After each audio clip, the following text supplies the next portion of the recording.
নবী আমার বলেন, আমাকে মানে যারা জান্নাতে যাবে তারা, আমাকে মানে না যারা জান্নাতে যাবে না তারা। সাহাবা একরাম প্রশ্ন করলেন, ইয়া রাসূলুল্লাহ, আপনাকে মানে কারা, আপনাকে মানে না কারা?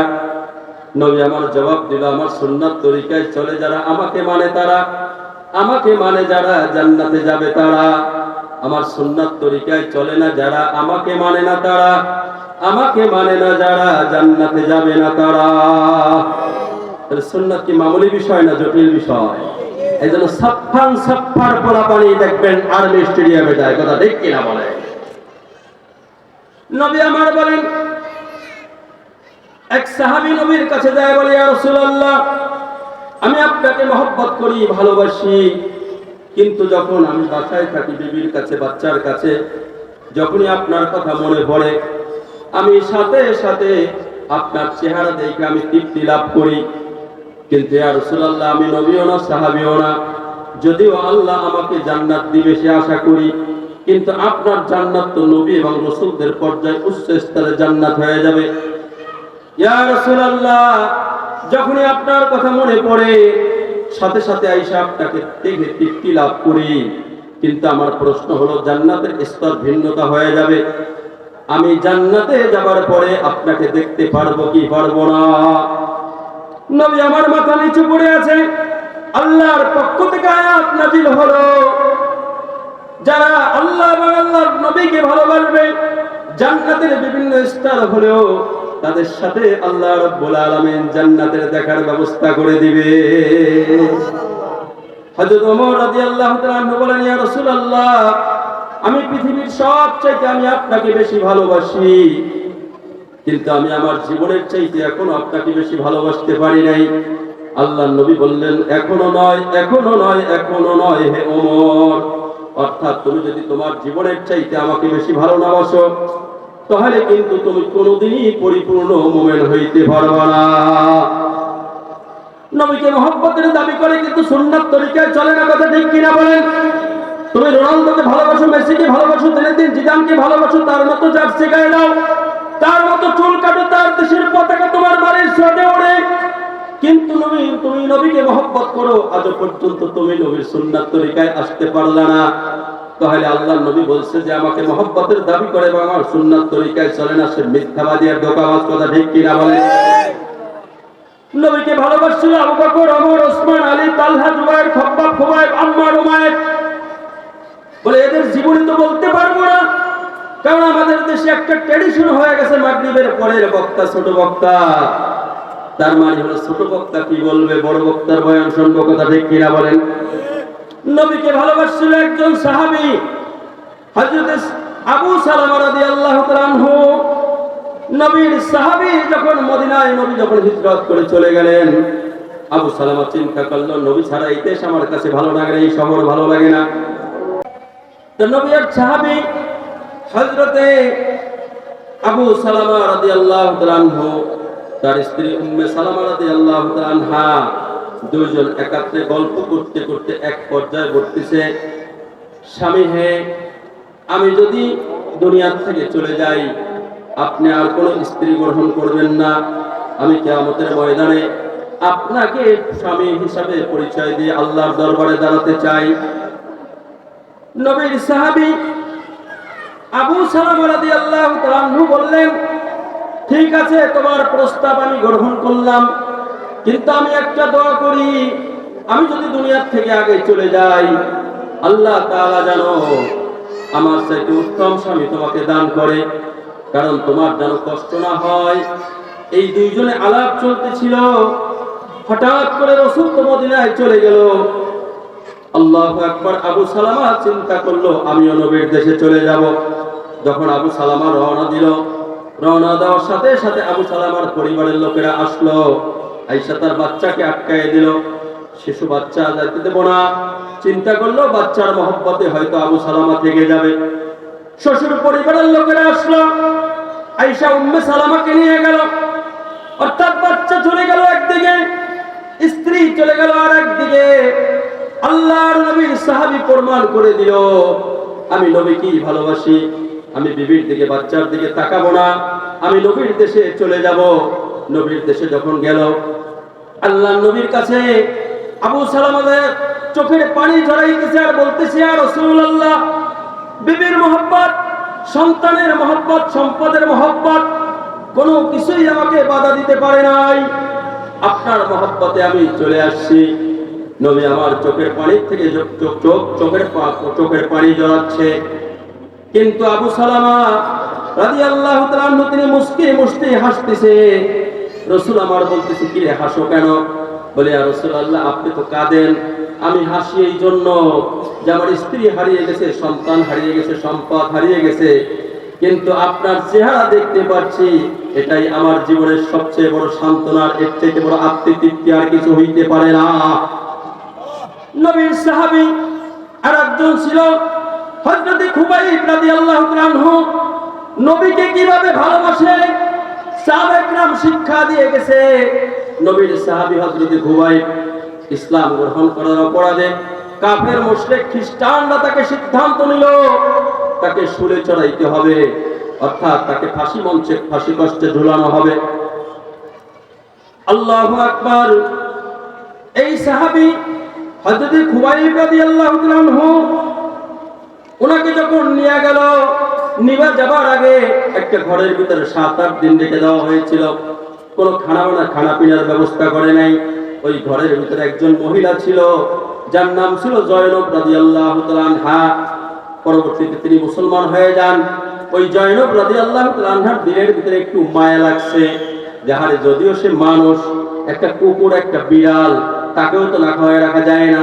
7-8 দিন হয়ে গেল, সে তো ইসলাম ধর্ম গ্রহণ করেছে, কিন্তু সে তো মানুষ। লোকটা কিভাবে বেঁচে আছে একটু দেখি।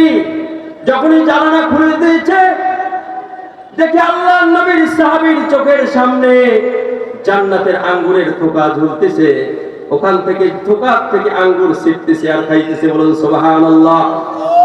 এরপরে খুবাইবকে যখন নিয়ে যাচ্ছে, ইহুদি এবং নাসারারা আনন্দ উল্লাস করতেছে, আজ এক মুসলমানকে শুলে চড়ানো হবে। আল্লাহু আকবার। তাকে নিয়ে গেল, মঞ্চ তৈরি করা হলো, লম্বা একটা সোজা কাঠ সৃষ্টি করেছে, আবার দুটি কাঠ আড়াআড়ি এভাবে সৃষ্টি করেছে। খুবাইবকে স্টেজে উঠানো হলো। উঠানোর পরে প্রশ্ন করা হলো, খুবাইব, তোমাকে একটা প্রস্তাব করি, তুমি জানে বাঁচার জন্য একটা প্রস্তাব করি, তুমি যদি নবীকে একবার গালি দিতে পারো তোমাকে ছেড়ে দেব, অথবা তোমার জায়গায় নবীকে এইনা শুলে চড়াই দেব, তোমাকে ছেড়ে দেব। আল্লাহর নবীর সাহাবী বলল, আল্লাহর নবী এইখানে তো দূরের কথা, আমার নবীর গায়ে একটা ফুলের টাচ লাগবে, এটাও আমি বরদাস্ত করতে পারবো না। বলুন সুবহানাল্লাহ। নবীর সাহাবী এই অবস্থায় যখন তাকে উঠানো হলো,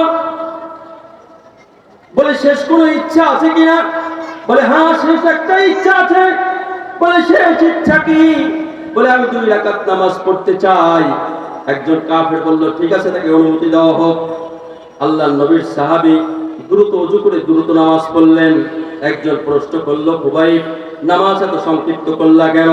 বলে, নামাজ এই জন্য সংক্ষিপ্ত করলাম, তোমাদের যাতে ধারণা সৃষ্টি না হয় যে নিশ্চয়ই মৃত্যুর ভয়ে নামাজকে লম্বা করতেছে, অর্থাৎ এই প্রশ্ন যেন ইসলামের ব্যাপারে কেউ যেন প্রশ্ন না তুলতে পারে কিয়ামত পর্যন্ত, তাই নামাজকে আমি সংক্ষিপ্ত করে দিলাম। আল্লাহর নবীর সাহাবীকে তো উঠাইলো।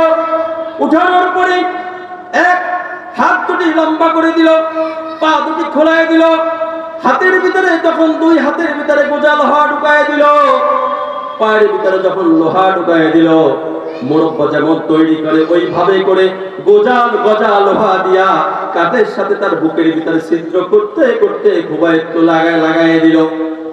এমত অবস্থায় খুবাইব সালাম দিতেছে, নবীকে বলতেছে, আসসালামু আলাইকুম ইয়া রাসূলুল্লাহ। নবী আমার মদিনায় বসে নবী বলতেছে, ওয়ালাইকুম আসসালাম ইয়া খুবাইব। সাহাবায়ে কেরাম বললেন, ইয়া রাসূলুল্লাহ, কই খুবাইব তো এখানে নাই। আমার নবীকে পিছনেও দেখার শক্তি দিয়েছে, আমার নবী কিন্তু অনেক দূরের জিনিসও শুনতে পায়। নবীর কাছে জিবরাইল এসে খুবাইবের সালাম পৌঁছাইছে। আল্লাহর নবী সাহাবায়ে কেরামের মাঝে বলতেছে, আমার খুবাইবের পরে মক্কার ভিতরে এই পরিমাণ অত্যাচারের স্টিম রুলার চালানো হইতেছে, তারপরেও খুবাইব আমাকে ভুলে নাই, খুবাইব আমাকে সালাম দিয়েছে।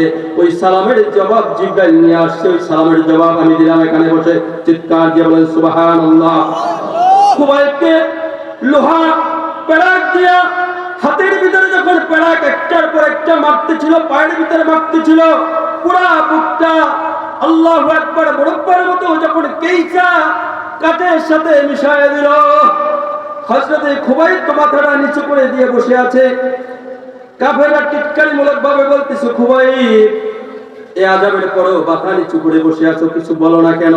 হযরতে খুবাইব বলে, কি বলবো, আমার মৃত্যুর পরেই তো রাসূলের সাথে সাক্ষাৎ হবে, আমার বন্ধুদের সাথে সাক্ষাৎ হয়ে যাবে, আল্লাহর সাথে সাক্ষাৎ হয়ে যাবে, তাই তো মুমিনের জন্য মৃত্যু হাদিয়া। বলেন সুবহানাল্লাহ।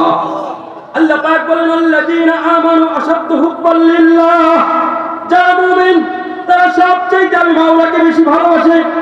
ওই যে ফিরআউনের একটা বাদী ছিল, ঈমান ছিল আল্লাহর উপরে, মুসার উপরে। ফিরআউন যখন এই শুনতে পাইল, ফিরআউন তখন জালিমরা সবসময়ের জন্য দেখবেন হকের উপরে যারা মেহনত করে তাদেরকে দুইটা প্রস্তাব করে, একটা হলো লোভ দেখায় আর একটা হলো ভয় দেখায়। কথা ঠিক কিনা বলেন? ফিরআউন তখন প্রস্তাব করলো, ওগো মুসা, তুমি যদি এখন এই মুহূর্তে যদি মুসার ধর্ম ত্যাগ করো, আমার উপর ঈমান আনো, আমাকে রব হিসাবে মানো, আমি তোমার ঘরটাকে স্বর্ণ চাঁদি দিয়ে ভরে দেব। কিন্তু মুসা বলছে, না, আমি যে আল্লাহর উপর ঈমান এনেছি তার উপর ইস্তেকামত থাকবো। ওই মাসে তাকে বলা হলো, তাহলে শোনো, তোমার উপরে কি শাস্তির ব্যবস্থা করা হবে? তোমার উপরে এই শাস্তির ব্যবস্থা করা হবে, তোমার গরম তেল তৈরি করা হবে, ডেকের ভিতরে আগুন জ্বালানো হবে, ডেকের নিচে আগুন জ্বালানো হবে, তেল গরম করা হবে, তেলের ভিতরে তোমার দুটি বাচ্চাকে ভাজি করে দেওয়া হবে, এমনকি তোমাকেও ভাজি করে দেওয়া হবে। আল্লাহর বান্দি এই পরিমাণে ঈমান ছিল। ওই যে বলছিলাম, আল্লাযীনা আমানু আশাদ্দু হুব্বান লিল্লাহ, যারা মুমিন তারা সবচেয়ে আমি মাওলাকে বেশি ভালোবাসে। মাওলার ভালোবাসায় রাজি হয়ে গেল। মুস্তার প্রথম বাচ্চাটা তেলের ভিতরে ভাজি করে দিলে হাত দিয়ে আলাদা হয়ে গেল, দ্বিতীয় বাচ্চাটাও ভাজি করে দিলে হাত দিয়ে আলাদা হয়ে গেল। তৃতীয়বারের প্রস্তাব করা হলো ওই মহিলাকে, তখন বলল, তোমার শেষ কোনো ইচ্ছা আছে কিনা? মহিলা বলল, হ্যাঁ, একটা ইচ্ছা আছে, আমার এই দুই বাচ্চার হাড্ডি আর আমার হাড্ডি একই কবরের ভিতরে দাফন করতে হবে। ফিরআউন তার এই প্রস্তাবটা মেনে নিল, একই কবরের ভিতর দাফন করে দিল। ঘটনা আমি বলতে পারবো না, ঘটনার প্রায় হাজার হাজার বছর পরে নবী মুহাম্মদুর রাসূলুল্লাহর আবির্ভাব হলো। 40 বছর পরে নবুয়ত প্রাপ্ত হলো। নবী যখন আমার যাইতেছিল, মেরাজে যাইতেছিল, ওই যে সুবহানাল্লাযী আসরা বিআবদিহি লাইলাম মিনাল মাসজিদিল আকসা আল্লাযী বারাকনা হাওলাহু লিনুরিয়াহু। ভাই, যদি আয়াত কেটেও যায় আপনারা ভালো করে বোঝেন, মেরাজের আয়াত, তার মানে নবী আমার গিয়েছিল, মেরাজে গিয়েছিল, জান্নাত দেখেছে, জাহান্নাম দেখেছে, আবু বকরের বাড়ি দেখেছে, ওসমানের বাড়ি দেখেছে, আলীর বাড়ি দেখেছে, তালহার বাড়ি দেখেছে, ওমরের বাড়ি দেখেছে, জাহান্নামের কি শাস্তি দেখেছে, জান্নাতীদের কি নিয়ামত দেখেছে, সুদখোরদের কি শাস্তি, জেনাখোরের কি শাস্তি, মদখোরের কি শাস্তি, ঠিক কিনা বলেন? কোরআন তেলাওয়াত করে ভুলে যাওয়ার কি শাস্তি, নামাজ না পড়ার কি শাস্তি, সব আল্লাহর নবী দেখেছে। আল্লাহর সাথে কথা বলেছে 27 বছর, আল্লাহর সাথে কথা বলেছে, জান্নাতি মধু খেয়েছে, জান্নাতি দুধ খেয়েছে, দোস্তের সাথে গল্প করেছে, মেরাজ থেকে ফিরে আসছে, নবী আমার জানায় দিল, আমি এটা দেখে এসেছি, যারা বিশ্বাস করছে তারা ঈমানদার মুমিন জান্নাতি মেহমান। নবী যখন মেরাজে যাইতেছিল, ওই সময় জান্নাতের এক সুঘ্রাণ আসতেছিল। আল্লাহর নবী জিবরাইলকে জিজ্ঞাসা করতেছে, ভাই জিবরাইল, এই জান্নাতের সুঘ্রাণ কোথা থেকে আসতেছে? বলে, মাশাআল্লাহ নামের এক ব্যক্তি ছিল, এক মহিলা ছিল, দুই বাচ্চা সহ আল্লাহর উপর ঈমান এনেছিল, আর ফিরআউনের উপর অত্যাচার নির্যাতন করেছিল, তাদের 3 জনের হাড্ডি একই কবরের ভিতরে রাখা হয়েছিল। ওই কবর থেকে জান্নাতের খুশবু বের হইতেছে, ওই খুশবুর ঘ্রাণ আপনি শুনতেছেন। বলুন সুবহানাল্লাহ। আল্লাহর নবীর সাহাবী ছিল হযরত আব্দুল্লাহ ইবনে হুযায়ফা রাদিয়াল্লাহু তাআলা আনহু। আব্দুল্লাহ ইবনে হুযায়ফা রাদিয়াল্লাহু তাআলা আনহু যখন নাসরানির বাদশার বিরুদ্ধে যুদ্ধ করার জন্য গেল, তার দলবলকে সবাইকে গ্রেফতার করা হলো। বাদশা তাকে প্রস্তাব করা হলো, আমার বয়স হয়ে গেছে, আমি বৃদ্ধের প্রায় কাছাকাছি, আমার একটা মেয়ে আছে, তুমি যুবক মানুষ, শোনো, যদি তুমি আমার প্রস্তাবে রাজি হয়ে যাও, সেটা হলো মুহাম্মাদের ধর্ম ছাড়ো, আমার ধর্ম গ্রহণ করো, তোমাকে অর্ধেক রাজত্ব দিয়ে দেব, এরপর তোমাকে কি করব, আমার কন্যার সাথে বিবাহ দেব, মৃত্যুর পরে বাকি রাজত্ব তোমার হয়ে যাবে। খেয়াল করে শোনেন মুসলমান, আল্লাহ পাক বলেন আল্লাযীনা আমানু আশাদ্দু হুব্বান লিল্লাহ, যারা মুমিন তারা সবচেয়ে আমি মাওলাকে বেশি ভালোবাসে, মাওলাকে ভালোবাসার প্রমাণ দিতেছে। আব্দুল্লাহ ইবনে হুযায়ফা রাদিয়াল্লাহু তাআলা আনহু এবার যখন প্রস্তাব করলো, প্রস্তাব তো প্রত্যাখ্যান করলো, তিনি এবার এই কথা বলল, তোমার রাজত্ব তো দূরের কথা, তামাম দুনিয়ার সমস্ত রাজত্ব দিলেও আল্লাহর উপরে যে ঈমান এনেছি তার থেকে পিছপা হব না, বলুন সুবহানাল্লাহ। ভাইরা আমার, প্রস্তাব করতেছে, লোভের প্রস্তাব, এবার ভয়ের প্রস্তাব। যদি তুমি আমার প্রস্তাবটাকে না মানো তাহলে কথা শোনো, তোমাকে জালিমের জিন্দানখানায় বন্দী করা হবে। সাথে ডাক্তার দিয়া দিল আর বলল আব্দুল্লাহ ইবনে হুযায়ফাকে খানা দিবা না যতক্ষণ পর্যন্ত মৃত্যু না আসবে। ডাক্তার রিপোর্ট করছে, হে বাদশা নন্দান শুনুন, এখন যদি আব্দুল্লাহ ইবনে হুযায়ফাকে খানা না দেওয়া হয় মৃত্যুবরণ করবে।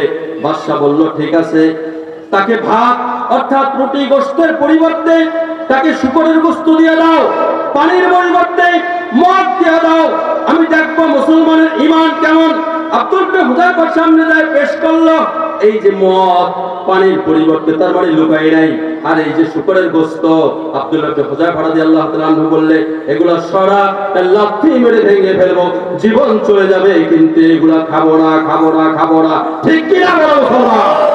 ভাইরা আমার, আমি বলতেছিলাম এরপর ভয় দেখাইতেছে আব্দুল্লাহ ইবনে হুযায়ফাকে, তার চোখের সামনে তার সাথীদেরকে গরম তেলের ভিতর ভাজি করে দিতেছে। আপনারা বুঝবেন না সাথীর জন্য কি পরিমাণ মহব্বত, একজন চরবরার মুজাহিদ বোঝে আর একজনের মুজাহিদের জন্য কি মহব্বত, ঠিক কিনা বলেন? এই যে আমাদের 14 নম্বরে একজন সুলতান ভাই নামে এক ভাই ছিল, আল্লাহর জিকির করতে করতে কলমটা সবসময় নড়ত, প্রায় বুকের সাথে বুক মিলাইতাম, দেখতাম কলমটা ঠক ঠক করে লড়ে। আল্লাহু আকবার, খোদার কসম করে বলে মিথ্যা কথা বলি নাই, আর একটা মিথ্যা বললে 7000 বছর জাহান্নামের ভিতরে যাইতে হবে। তো যে কথা বলতেছিলাম, আব্দুল্লাহ ইবনে হুযায়ফার সামনে তার সাথীদের ভিতর সাথীদেরকে গরম তেলের ভিতরে ভাজি করে দিচ্ছে, কিন্তু আব্দুল্লাহ ইবনে হুযায়ফা যখন কান্না শুরু করে দিল, নাসরানের বাদশা আগেই বলে রাখছিল আব্দুল্লাহ ইবনে হুযায়ফার ভিতর যদি কোনো পরিবর্তন দেখো আমার কাছে নিয়ে আসবা। আয়েশা বলে আমিরুল মুমিনিন, আমিরুল মুমিনিন তো বলে না, বাদশা নন্দান, আব্দুল্লাহ ইবনে হুযায়ফার ভিতরে পরিবর্তন দেখা দিয়েছে বলে ভয় চলে আসছে, কান্না শুরু করে দিয়েছে। আব্দুল্লাহ ইবনে হুযায়ফাকে বলল, আগেই বলছিলাম আমার প্রস্তাব গ্রহণ করো, যদি গ্রহণ করতা তোমার সাথীরাও মারা যাইতো না, এখনো প্রস্তাব বহাল আছে। আব্দুল্লাহ ইবনে হুযায়ফা বলল, ওরে দেখো হাম্বক, আমি এই জন্য কান্না করতেছি না, বরঞ্চ আমি এই জন্য কান্না করতেছি যে আল্লাহ আমাকে একটা রূহ দান করছে। আল্লাহ যদি আমার শরীরের পশম বরাবর রূহ দান করতো, আমি আব্দুল্লাহ ইবনে হুযায়ফা একবার গরম তেলের ভিতরে যাইতাম, ভাজি হইতাম, আবার জীবিত হইতাম, আবার ভাজি হইতাম, আবার জীবিত হইতাম, আবার শহীদ হইতাম। এই কথা বলার সাথে সাথে নাসরানির বাদশা ভয় পেয়ে গেল, ও মাওলা, এরা বলে কেমন ইমানদার, ঠিক কিনা বলেন? এই জন্য জালিমরা, ভালো করে কথাটা বুঝবেন, জালিমরা সব সময় ভয় দেখায়, ঠিক কিনা বলেন, আর লোক দেখায়। এই যে আমাদের দেশে জিএম কাদেরের গোষ্ঠী যেটা মারা গেছে, ঠিক কিনা বলেন, এইটাকে মাঝে মাঝে হ্যান্ডকাপের ভয় দেখাইতো, কথা ঠিক কিনা বলেন, হ্যান্ডকাপের ভয় দেখাইতো, অন্যথায় মন্ত্রীর ভয় দেখাইতো, মন্ত্রীর লোভ দিত আর এমপির লোভ দিত, কথা ঠিক কিনা বলেন। জালিমরা কিন্তু এইভাবে আগাইছে, ঠিক কিনা বলেন। এই জন্য চরমনাই আল্লাহকে মানে, দাওয়াত তাবলীগ আল্লাহকে মানে, জামাত ইসলাম আল্লাহকে মানে, মামুনুল হক আল্লাহকে মানে, হাটাদারি আল্লাহকে মানে, ঢালকানগর আল্লাহকে মানে, সমস্ত ইসলামী প্রতিষ্ঠান। আজ আমি অনুরোধ করবো ছোট বক্তা হইয়া আমি রিকোয়েস্ট করবো, সমস্ত ছোটখাটো দ্বন্দ্ব ভুলে গিয়া সমস্ত মুসলমান যদি আজ এক হয়ে যাইতে পারে, এই দেশে আল্লাহর হুকুম পালন, আল্লাহর হুকুম এবং খেলাফত কায়েম হইতে পারে কিনা বলে? আমি কারো বিরুদ্ধে বলছি? বলেন, আমি কারো বিরুদ্ধে বলছি? ভাইরা আমার, তো নবীরা আসছিল, নবীদেরকে নায়েবে নবী বলা হয়, কি বলা হয় বলেন?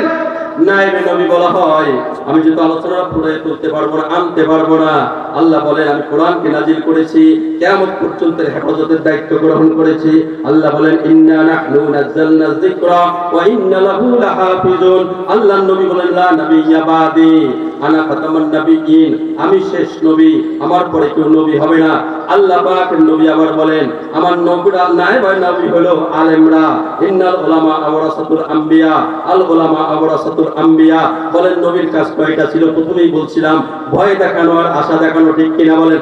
এরকম একটা ভয়ের আশা আল্লাহ পাক রব্বুল আলামিন সূরা রহমানের ভিতরে আল্লাহ দেখাইছে, আল্লাহ বলেন ইয়াতুফুনা বাইনাহা ওয়া বাইনা হামিমিন আন, আল্লাহ বলেন জাহান্নামের আগুন এবং গরম পানির ভিতরে ঘুরতে থাকবে। এরপর বলেন ফাবিআইয়ি আলাই রাব্বিকুমা তুকাজ্জিবান, আল্লাহ বলেন সুতরাং তোমরা তোমাদের রবের কোন অনুগ্রহকে অস্বীকার করবা। আয়াতটা আবার বলতেছি, আল্লাহ বলেন ইয়াতুফুনা বাইনাহা ওয়া বাইনা হামিমিন আন, আল্লাহ বলেন জাহান্নামের আগুন এবং ফুটন্ত গরম পানির ভিতরে ঘুরতে থাকবে। এরপর আল্লাহ কেন বললেন সুতরাং তোমরা তোমাদের রবের কোন অনুগ্রহকে অস্বীকার করবা? একটু চিন্তা করে বলেন, এখানে তো অনুগ্রহ নাই, ঠিক কিনা বলেন? এখানে তো আযাবের কথা। এই আয়াতটা আমাদের জামিউল উলুমের ইফতা বিভাগের মুফতি ওবাইদুল্লাহ সাহেব, এই তো হয়তো আমার আওয়াজও তার কানে যাইতেছে, উনি আমাকে বুঝাই দিল যে আবু হানিফ ভাই, আপনি মনে করেন আপনি কসুকাত রওনা দিচ্ছেন, 14 নম্বর একটা গার্মেন্টসে আগুন লাগছে, পথে আপনার সাথে আমার দেখা। আমি বললাম আবু হানিফ ভাই আপনি যায়েন না, ওখানে আগুন লাগছে। কিন্তু আমি ওনার কথা শুনলাম না, আর দৌড় মোল্লার কথাকে শুনে আমি ধা ধা করে গাড়ি নিয়ে ঢুকে গেলাম। যাই দেখি যে সত্যি আগুন ধাউ ধাউ করে জ্বলতেছে, পিছন থেকে গাড়ি জমে আসছে, তার মানে এবার পিছনেও আসা যায় না। এবার আমি মনে মনে চিন্তা করি, আহারে আমি যদি মুফতি সাহেবের কাছে শুনতাম, মুফতি সাহেবের কথা যদি আমি শুনতাম, তাহলে বিপদ হতো না, আমার মৃত্যু নিশ্চিত হতো না, আমি আগুনের ভিতর পড়তাম না। কথা ঠিক কিনা বলেন? আর যখন মুফতি সাহেবের কথা আমি শুনি নাই, সাথে সাথে কিন্তু আমি আযাবের ভিতর লেগে গেলাম, ঠিক কিনা বলেন? আল্লাহ বলেন ইয়াতুফুনা বাইনাহা ওয়া বাইনা হামিমিন আন, জাহান্নামের আগুন এবং গরম পানির ভিতরে ঘুরতে থাকবে। সুতরাং তোমরা তোমাদের রবের কোন অনুগ্রহকে অস্বীকার করবা। এরপরে দেখেন এখানে আলোচনা শেষ। এরপরে যে জিনিসটা আপনাদেরকে বুঝাইতে চাই, অর্থাৎ নবীজি মেরাজে গেল, নবীজি সব কিছু জানায় এনে গেল, অর্থাৎ যারা আল্লাহর হুকুম পুরা করবে, নবীর তরিকায় চলবে, তারাই তো জাহান্নাম থেকে বাঁচবে। এবার বলেন এটা নিয়ামত হয়েছে কিনা, জোরে বলেন। তার মানে এটা নিয়ামত। এরপরে আল্লাহ তাআলা বলেন ওয়ালিমান খাফা মাকাম রাব্বিহি জান্নাতান, যারা আল্লাহর সামনে দাঁড়ানোকে ভয় পাবে, আল্লাহর সামনে যারা দাঁড়ানোকে ভয় পাবে, তাদেরকে আল্লাহ রাব্বুল আলামিন দুটি জান্নাত দান করবে। মাত্র 2 মিনিট আলোচনা শেষ। আল্লাহ বলেন এই সূরা আর রহমানের এরপরে একটা বলেন ওয়ালিমান খাফা মাকাম রাব্বিহি জান্নাতান, অর্থাৎ আল্লাহর সামনে দাঁড়ানোকে যারা ভয় পাবে, আল্লাহ রাব্বুল আলামিন তাদেরকে দুটি জান্নাত দান করবে। হযরত ওমর রাদিয়াল্লাহু তাআলা আনহুর পিছে এক যুবক নামাজ পড়তো, আসার পথে এক মহিলা বারবার তাকে ডিস্টার্ব দিত, যে কোনো কৌশলে ঘরের ভিতরে নিল, নেবার পরে তারে প্রস্তাব করলো, জেনার প্রস্তাব। কিন্তু যুবকের আয়াতের কথা মনে পড়ছে, সাথে সাথে চিৎকার মারে ওখানে এই দুনিয়া থেকে চলে গেছে। মহিলা তার দাসীকে নিয়ে ওই ছেলের বাড়িতে দিয়ে আসছে, লাশ বাড়িতে দিয়ে আসছে, বাবা দাপন কাপন করেছে। সংক্ষিপ্ত ভাবে বললাম, হযরত ওমর ফারুক রাদিয়াল্লাহু তাআলা আনহু কয়েকদিন পরে বলছে, কি রে আমি ওই যুবক কেন দেখি না? বলে আমিরুল মুমিনিন তার এভাবে ইন্তেকাল হয়েছে। আমিরুল মুমিনিন কবরের কাছে গেছে, যখন দোয়া করছে, দোয়া করার সাথে সাথে কবরের ভিতর থেকে ওই যুবকের জবান খুলে গেছে। ওই যুবক বলছে আমিরুল মুমিনিন, ওই যে সূরা আর রহমানে আল্লাহ তাআলা বলেন ওয়ালিমান খাফা মাকাম রাব্বিহি জান্নাতান, যারা আল্লাহর সামনে দাঁড়ানোকে ভয় করবে, আল্লাহ তাকে দুটি জান্নাত দান করবে। আমার মৃত্যু এভাবে হয়েছে, সত্যি সত্যি আল্লাহ রাব্বুল আলামিন আমাকে দুটি জান্নাত দান করে দিয়েছেন। জি ভাই, আসসালামু আলাইকুম ওয়া রাহমাতুল্লাহি ওয়া বারাকাতুহু। আরেকজনের সামনে একটা ইসলামী সংগঠনের সামনে পিলার দাঁড়াইছে, ওয়াল দাঁড়াইছে। এই ওয়ালটা ভেঙে দেওয়ার জন্য অল্প কয়েকটা কথা বলা অত্যন্ত জরুরি। মুসলমানদের ঐক্য অত্যন্ত জরুরি, কথা ঠিক কিনা বলেন? একটু মেহরবানি করে আওয়াজ দিয়ে বলেন, ঠিক কিনা বলেন? আর কিছু দরদ দিয়া কিছু কথা বলতেছে, তখন দাওয়াত ও তাবলীগের মানুষ। সেই দরদের ভিতরে একটা দরদ হলো হুজুর সাল্লাল্লাহু আলাইহি সাল্লামের সামনে থেকে, বিশেষ করে তাবলীগের বয়ানে বয়ানটা বেশি আসে, যে এক ইহুদি লাশ যাইতেছিল, হুজুর সাল্লাল্লাহু আলাইহি সাল্লাম কাঁদতেছিল। ভাই মেহরবানি করে একজন ভাই ভলান্টিয়ারের যিনি দায়িত্ব পালন করবেন এই বাচ্চাগুলিকে এখান থেকে সরিয়ে দেন ভাই, তাহলে আলোচনায় যথেষ্ট ব্যাঘাত ঘটে। এক ইহুদি লাশ যাইতেছিল। আওয়ামী লীগের ভাইরা ভালো করে শোনেন, বিএনপির ভাইরাও ভালো করে শোনেন। ইহুদির লাশ যাইতেছিল, তো রাসূল সাল্লাল্লাহু আলাইহি সাল্লাম কাঁদতেছিল। সাহাবা একরাম বললেন যে ইয়া রাসূলুল্লাহ, এটা তো ইহুদির লাশ। তো বললো যে যদিও ইহুদির লাশ, কিন্তু আমি যদি তার কাছে কালিমা পৌঁছাইতে পারতাম আর যদি সে মুসলমান হয়ে যেত, সে তো জান্নাতের মেহমান হয়ে যেত। আচ্ছা, এবার আপনারা বলেন, আমি আগেই বলছি দরদ নিয়ে কথাগুলি বলবো। এই যে আওয়ামী লীগ, যুবলীগ বা বিএনপির যে ছেলেবেলে যারা আছে, এরা আমাদের মুসলমান সন্তান না? বলেন তো, আমাদের আপনজন না? বলেন না, আমাদের আপনজন না? মাশাআল্লাহ। ইহুদির চাইতে কি খারাপ না অনেক ভালো? বলেন না, অনেক।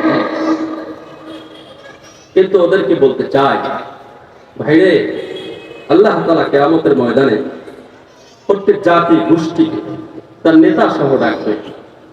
তুমি এমন লোককে কেন নেতা বলাইরা যে নামাজ পড়ে না, যে দাড়ি রাখে না, যে টুপি পড়ে না, যে চরিত্রহীন, যে লম্পট? তুমি কেন আলেমের সাথে সম্পর্ক করলা না? এখন দরদ নিয়ে যদি বলি, আর এই কথাটা যদি কান পর্যন্ত পৌঁছায় যায়, আল্লাহ তাআলা যদি বিবেকে একটা ধাক্কা লাগায় যে হুজুর তো আসলেই সত্য কথা বলছে, আমাদের তো একজন দিনদার, মুমিন, মুত্তাকি, পরহেজগার, ইমাম, আলেম, পীর, মাশায়েখ, তাদের সাথেই সম্পর্ক করা দরকার। কথা ঠিক কি না? এরা আমাদের সন্তান না? কি বাবা, এই যে দুইটা দলের নাম নিলাম, আমার জায়গা নিছে, আমার জমি নিছে, পার্সোনাল কোনো শত্রুতা আছে না? কিন্তু আমি দেখতে পাচ্ছি আমার কলিজার টুকরা সন্তানদের হাতে রিমোট তুলে দেয়, মদের বোতল তুলে দেয়, ক্লাব বানিয়ে দেয়, কথা বলেন, লাল পানি খাওয়ার ব্যবস্থা করে দেয়। নামাজের সময় মুসল্লিরা নামাজ পড়তে পারে না, জয় বাংলা জিতবে বড় নৌকা, গ্রামের কারণে মুসল্লিরা নামাজ পড়তে পারে না। কথা ঠিক কিনা বলে? আওয়ামী লীগের ভাইয়া মুসলমানের সন্তান না? বেটা তাবলীগে চলে যা, চরমোনায় চলে যা, নাহলে ছাত্র শিবিরে ঢুকে যা। এখন বলবে না এ আবার কেমন ব্যাপার? আমাকে একদিন একজন বলল, আমি তো তাবলীগের সাথে, চরমোনাই তো মাঝে মাঝে যাই, জামাত ইসলামেরও মাঝে মাঝে অনুষ্ঠানে বসি। তা আমারে বললো যে আপনি তো 2 নৌকায় পা দিয়েছেন। আমি বললাম আমি তো 2 নৌকায় পা দিই, আমি তো 3 নৌকায় পা দিয়েছি।